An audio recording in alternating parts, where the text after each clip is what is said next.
de Portugal tem 23 anos. E ele sofreu um acidente. Sim, teve um choque cultural. Quando eu vejo português comendo farinha, eu ando com uma pastinha quase debaixo do braço. Sempre tem aquele medo aqui dentro que não adianta. A Edna passou mal. Mas o que me deixa feliz, em algum momento, vários momentos, corajosa. O Ednas mudou radicalmente a história da minha família. Vamos que a gente vai conseguir.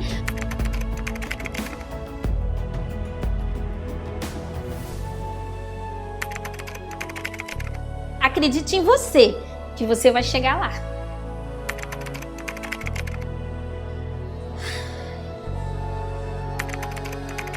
Porque foi a maior dificuldade que o Ednas passou.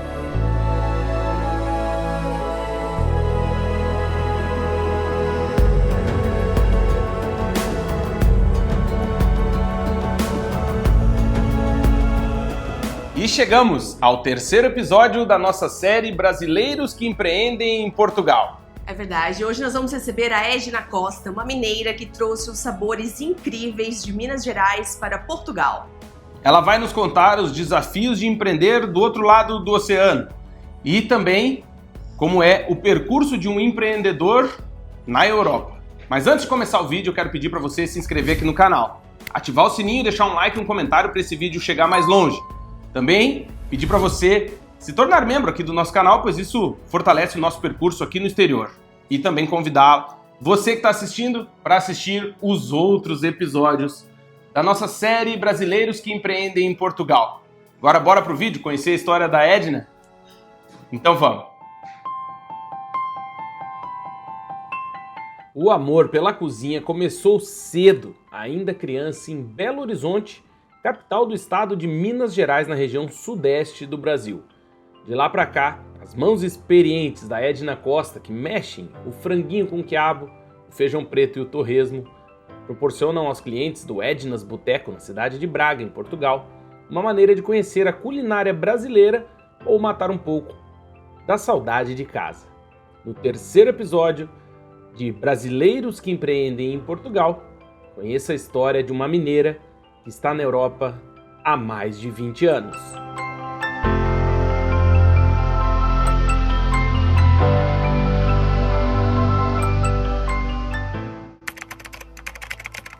Olha, a gente na história de Portugal tem 23 anos.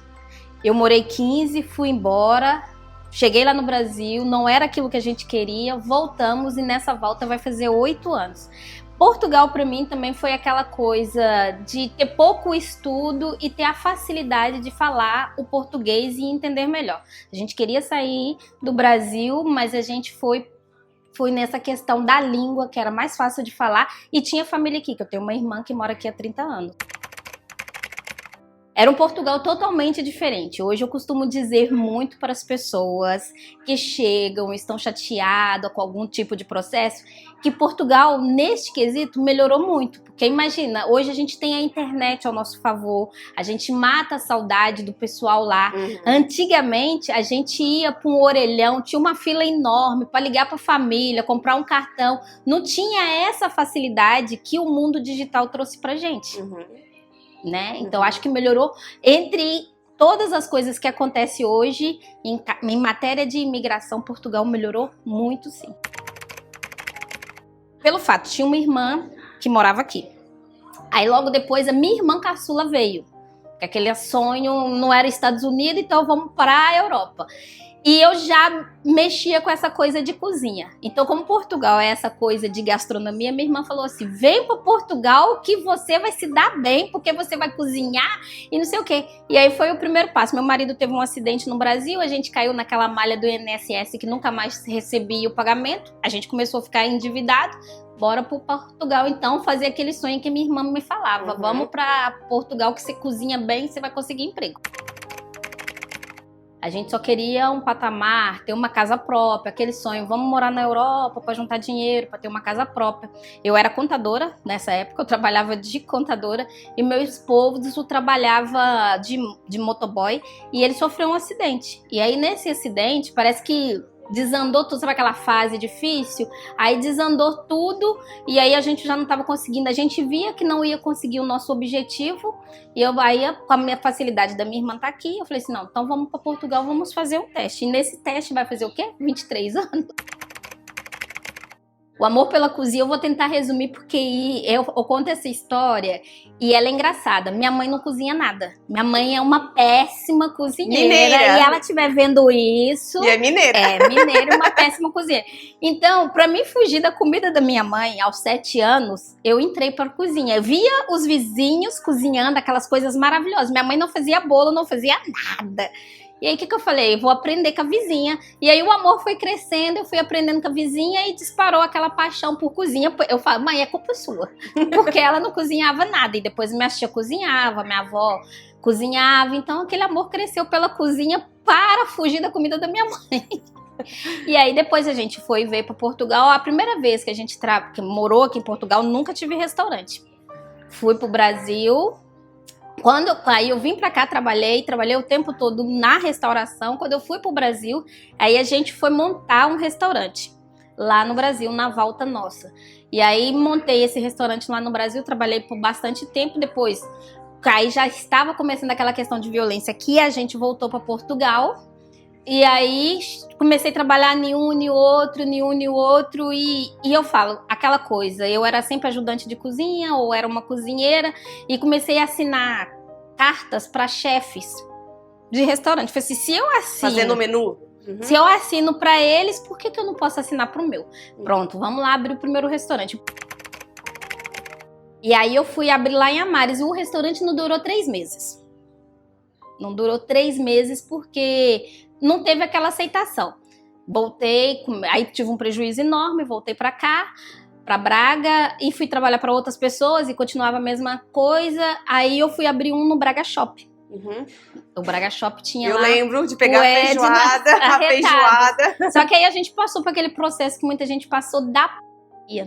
E quando acabou a eu falei assim, nossa senhor, se o senhor me der um restaurante de porta para rua, porque a gente sofreu muito aquele processo de estar dentro de centro comercial, eu falei, se tiver um restaurante de fora pra rua, eu vou, senão eu vou ter que fechar isso daqui, porque já não dá mais pra me ficar aqui dentro. E aí, papai do céu me abençoou com a casa aqui do Edna's Boteco e a gente tá aqui. Esse mês que entra agora, a gente faz 4 anos aqui dentro do Edna's Boteco.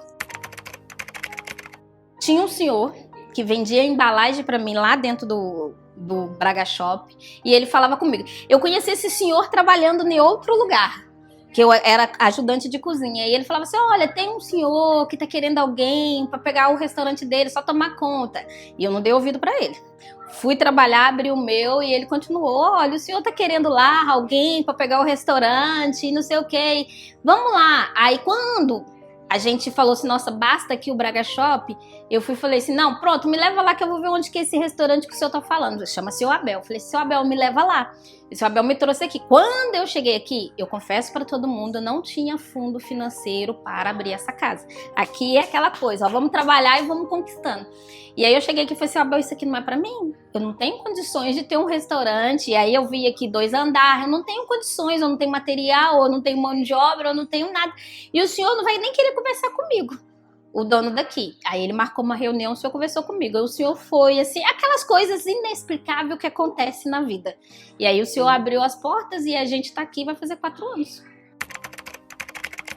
A parte mais difícil é acertar as finanças. A outra parte mais difícil é a gente não pode qualquer coisa. No Brasil, você pode virar qualquer coisa e vender. Aqui não, você tem que respeitar o processo. Então essa parte é muito burocrática e eu não entendi. Olha, eu quero virar aqui, pôr uma placa na rua, uma mesinha, eu não posso pôr uma mesinha virada. Então tem umas coisas que é muito burocrática que a gente tem que aprender. Então eu falo muito para as pessoas. Primeiro, aprenda, entenda como funcionam as finanças em Portugal, como é esse sistema burocrático, que é muito burocrático.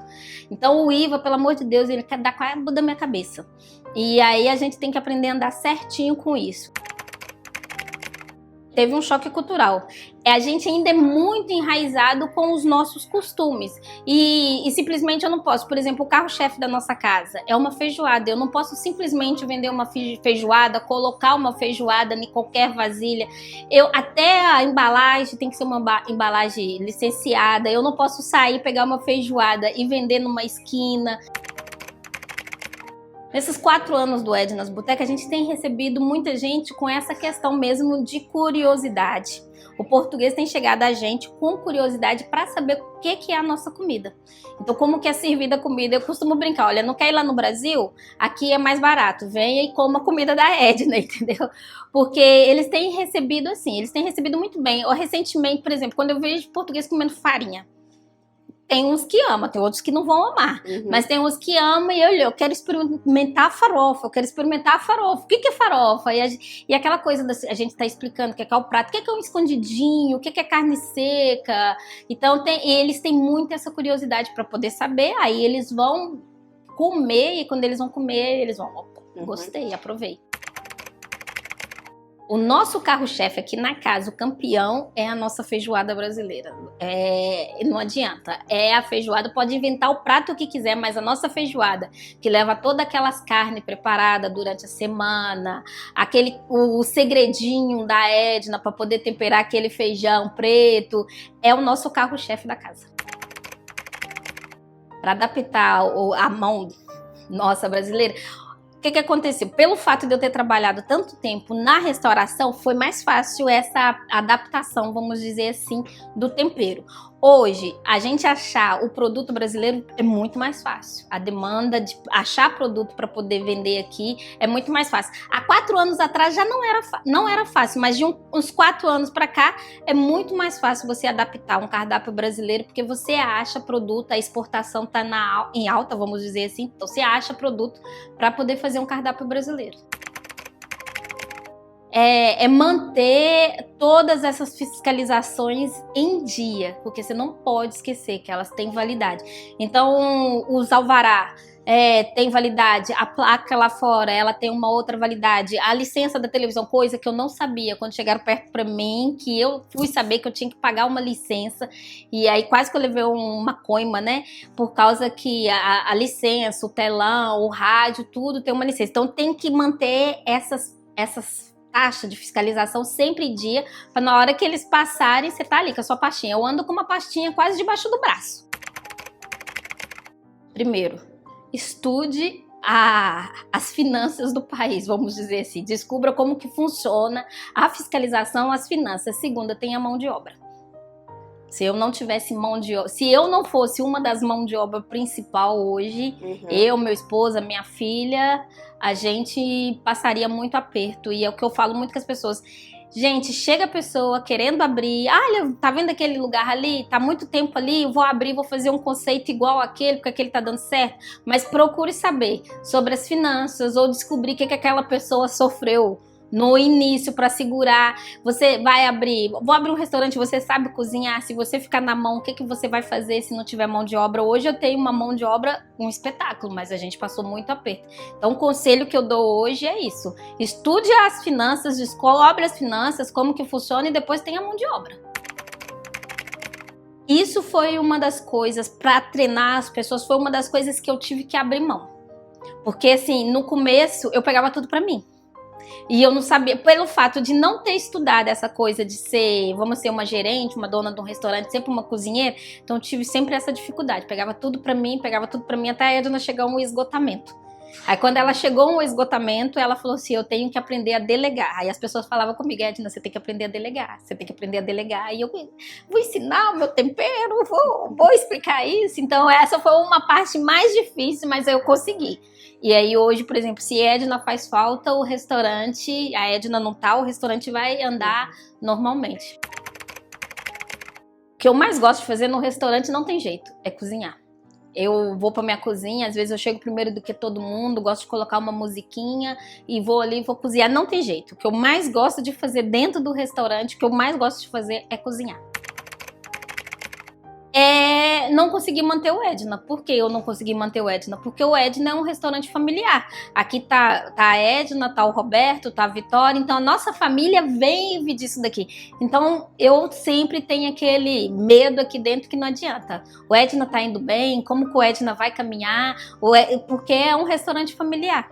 Às vezes eu falo com o Roberto, olha, um vai ter que sair do restaurante pra gente ter uma segurança. Dá hoje uma segurança pra gente. O restaurante mantém a nossa família perfeitamente, dá toda a segurança.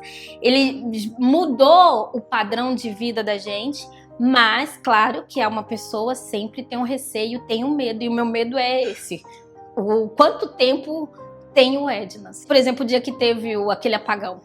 A Edna passou mal, porque um estoque lotado, aquele pânico que vai ficar... Acho que era véspera do Dia das Mães, uma coisa assim, então pela primeira vez eu tava assim com o estoque lotado, acabou a luz, como que eu vou fazer? Se eu perder meu produto, tá? Então, e quando isso é uma coisa que é da família, isso mexe com a gente rapidamente, não tem como. Não é clichê, mas o que me deixa feliz é ver a satisfação das pessoas. E aí quando eu passo aqui por essas mesas e eu vejo que a pessoa tá feliz, que a pessoa tá satisfeita, eu costumo dizer, tô no caminho certo, porque eu acho que a gente é uma caminhada, né? Então a gente tá sempre caminhando. Então quando eu vejo que o meu trabalho tá deixando outras pessoas satisfeitas, aí é isso que me deixa extremamente feliz, é que eu tô no caminho certo. Outro dia eu peguei um Uber e eu falei com a pessoa falou assim, mas eu não conheço o seu restaurante. Falei assim, ainda bem, porque o senhor é mais um para chegar lá no meu restaurante. Porque triste vai ser quando todo mundo estiver conhecendo o meu restaurante e ficar saturado. Quando eu tenho que apresentar meu trabalho, que a pessoa não conhece, que é a primeira vez que ela tá chegando, eu fico extremamente feliz. Em algum momento, vários momentos, porque assim, a gestão é muito complicada, E aquilo que eu falei, quando se trata que a família está envolvida dentro, então teve várias vezes que passou na minha mente, vamos desistir, e aí teve a minha filha, não mãe, agora que a senhora chegou e não sei o quê, e a gente fica assustado, às vezes eu fico assustado com essas ameaças que tá o sistema hoje, que a gente pode ter uma segurança aqui com o Ednas, tem, mas lá fora a gente não tem segurança nenhuma, e às vezes eu fico assim meio assustada. Porque essa é a minha paixão. E aí a verdade é essa é a minha paixão. Então toda vez que eu penso em querer desistir, eu penso, o que você vai fazer? Você vai entrar num restaurante, minha vida já vai fazer o quê? Na verdade eu tenho 35 anos de cozinha, porque mesmo quando eu trabalhava de contabilidade, eu fazia outros serviços de cozinha. Então o que você vai fazer? Aos 50 anos, mês que vem eu faço 50 anos. Aos 50 anos, o que você vai fazer se você desistir? Então aí eu volto e falo, o que eu vou fazer se eu desistir? Vou pro restaurante de outra pessoa? Não, então espera, fica mais um pouquinho no seu. Corajosa. Mesmo corajosa. Quando ninguém acreditava, ela acreditava. Eu falo isso desde o primeiro, não no primeiro, mas ali no Arretados, aquele negócio. Tem uma história na pandemia que as pessoas perguntam onde realmente o Ednas surgiu. O Ednas Boteco surgiu na pandemia, ele cresceu na pandemia, quando ninguém podia sair de casa. A Edna tinha uma trotinete, e aí ela levava a marmita de trotinete. Meu esposo foi trabalhar na França, e aí a Edna começou a levar as marmitas. Eu comecei a ter mais movimento fora do que movimento dentro do Arretados, fazendo as entregas. Aí eu comecei de trotinete, tive que chamar a ajuda dos amigos Uber para poder sair entregar a comida, e eu acreditava naquele trabalho. Então, defini Edna, ela é corajosa. Em primeiro lugar, não tem. Se eu não tivesse a presença divina do Senhor na minha vida, não teria chegado a lugar nenhum. Então, se eu tenho que agradecer Ele em primeiro lugar. Todos os dias eu agradeço, todos os dias eu oro, porque ele o Ednas mudou radicalmente a história da minha família. Então, e depois eu tenho que agradecer a minha família por confiar nesse projeto do Ednas, porque era uma vontade minha, nasceu dentro de mim, e eu empurrando eles, quando eles falavam assim, não vai dar certo, vamos que a gente vai conseguir, e hoje quando a Edna fala assim, quer dar uma paradinha, eu falo assim, mãe, você tá doida? Né? Então hoje eles me chamam de doida, olha. Então essa questão de delegar esse estudo, é que eles mesmos me ensinaram a fazer isso, para mim não querer desistir de ficar cansada tanto tempo na cozinha, porque eles andaram, aí eles começaram a me apoiar. Então, minha família, o Roberto, a Vitória, o Vitor, o pequeno Vitor, é as pessoas que eu tenho que agradecer por ter confiado na loucura do Ed nos botecos. Olha, você conseguiu. Né? Até aqui, minha filha, você conseguiu. Não desanime, tenha fé, continue, porque se eu disser pra Edna lá na frente, tenha fé pra dona Edna que ela vai chegar, acredite em você, que você vai chegar lá. O conselho que eu daria pra pessoa, primeiramente, é estude as finanças. É o primeiro conselho que eu tenho que dar pra pessoa. Tem certeza das suas finanças? Vai com força. Faça a sua vontade e realize o seu sonho. Se não der certo, se as suas finanças estiverem controladas, olha, se tiver que voltar para trás, não tem problema. Mas eu sou do time, é melhor você tentar do que você passar a vida pensando, e se eu tivesse feito? O único detalhe que a gente tem que ter cuidado é nessa questão de finança, entender as finanças do país que você quer abrir, entendeu? E descobrir, entender, virar uma contadora daquele país para depois você falar assim, e ter a mão de obra. Você quer abrir um restaurante, seja a sua primeira mão de obra, seja a primeira pessoa que ser contratada tem que ser você. E aí, seguir o sonho.